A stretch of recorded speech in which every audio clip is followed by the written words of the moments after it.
Alon, Wasalon, you're with the Nasty Pastor, and I'm back with another read, another chapter read from Stolen Legacy. You feel me? Stolen Legacy.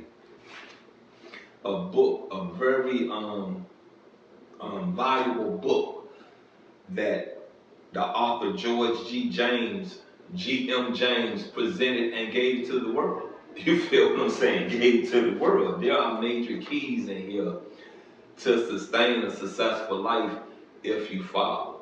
You feel me? A successful life. And success does not revolve around financial. Yeah? That's not being successful. You get me? Being successful is being disciplined. Being successful is having self-control. Being successful is walking in a righteous life. You get me? Let's dive into chapter 8. And this will be part 2 of chapter 8. Let's roll. Part 1 of the Memphite theology is the correct source of these philosophies. But strangely, the Greeks have claimed them as their production, although without any right whatever.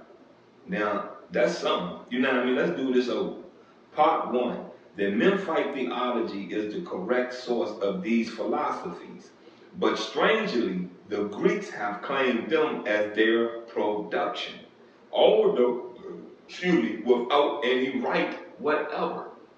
So they have used our philosophies to become productable in Greece. You feel what I'm saying? In Europe. Let's dive on. Let's move on. This is C. Individual Greek philosophers to whom portions of the philosophy of the Memphite theology has been assigned. Of these doctrines, water as the source of all things has been assigned to Thales, Zeller. History of P.38. That of the boundless or unlimited has been assigned to Anaximander, while that of air as the basis of life has been assigned to Anaximenes. Anaximenes. Furthermore, the doctrine that fire underlies the life of the universe has been assigned not only to Pythagoras, who spoke of the functions of the central and peripheral fires, but also to Heraclitus, who spoke of the transmutation of fire into the other elements and their transmutation back into fire. Also, Democritus, who spoke of fire, atoms, as filling space as the mind or soul of the world. And Plato, who spoke of the world soul, which is composed of fire atoms. Likewise, the doctrine of opposites has been assigned not only to Pythagoras, who spoke of the elements of the unit as odd and even, but also to Heraclitus, who spoke of the unity of warring opposites. Parmenides, who spoke of the distinction between being and not being. Socrates, who spoke of the things as being generated from their opposites. And Plato, who spoke of ideas and noumena as real and perfect.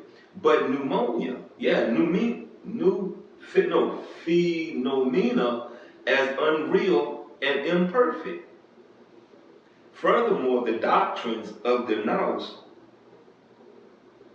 which is the mind, or an intelligent agency as responsible for creation, has been assigned not only to Anaxagoras, but also to Socrates, who spoke of the existence of useful things as the work of an intelligence, to Plato, who spoke of a world soul or mind as the cause of life and knowledge in the universe, and to Democritus. Come on now, you see what Plato went with his, you know what I mean, world, soul, or the mind, your mind, and as the cause of life and knowledge in the universe. Is that not what the demiurge is? The cause of life and knowledge? Come on man, come on.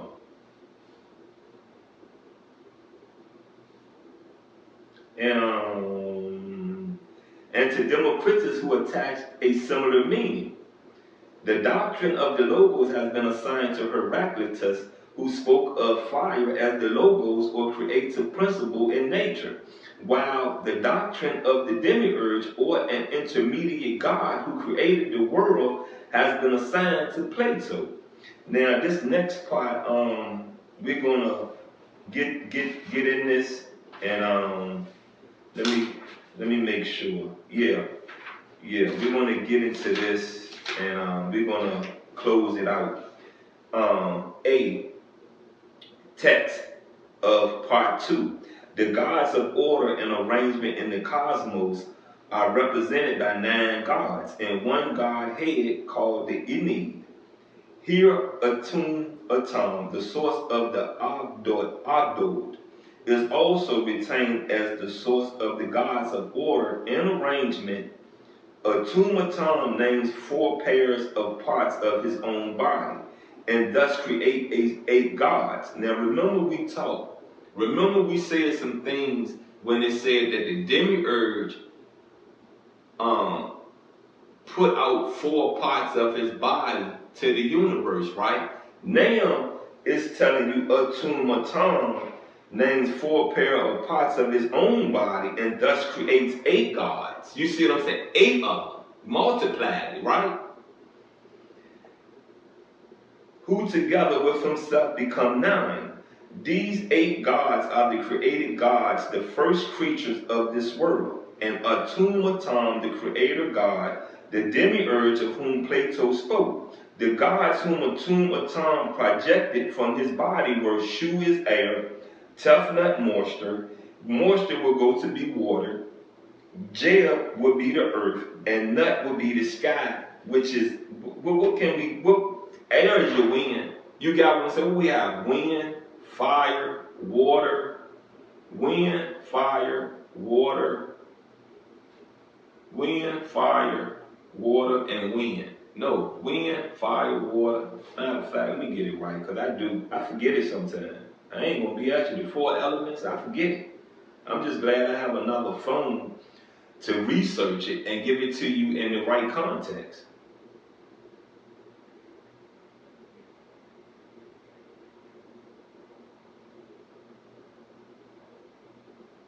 Earth, water, air, and fire.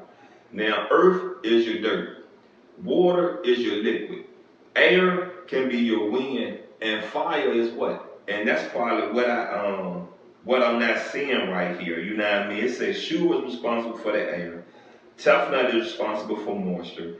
Geb is responsible for earth, and Nut is responsible for the sky. Now, air got to be your wind. Moisture got to be what? Got to be your water. Earth got to be your dirt. So how is the sky fire? How is the sky fire? So there's some not understanding in that, right? There's something that does not process in that, right? Thank you. Who are said to have given birth to the 4 other gods? Osiris, the god of the omnipotence and omniscience. Isis, wife of Osiris, female principle. Seth, the opposite of good. Seth is Osiris' brother. You feel what I'm saying? Nephthys, female principle in the unseen world. Let's go ahead on and wrap this up for this chapter read. And let me just say this to you, you know what I mean? You know, it's telling you self is the opposite of good. But it tells you that Osiris, this book explains to you Osiris was praying to the devil. Yes, Amun-Ra, Amun-Re. You know what I mean? He took that in his life. You feel me? You get me? Are you really catching on to everything I'm trying to say? You feel me? Yes, this is our culture.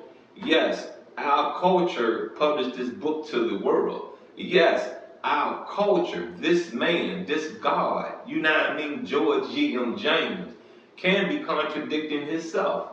You feel what I'm saying? Can be. But when you're reading literature, you have to use your common sense, and you have to use the things you have researched to get an understanding in what you're processing. You get it? Are you really understanding me now? Because see, when you go and read something else about Amun Ra, he's called a Tom.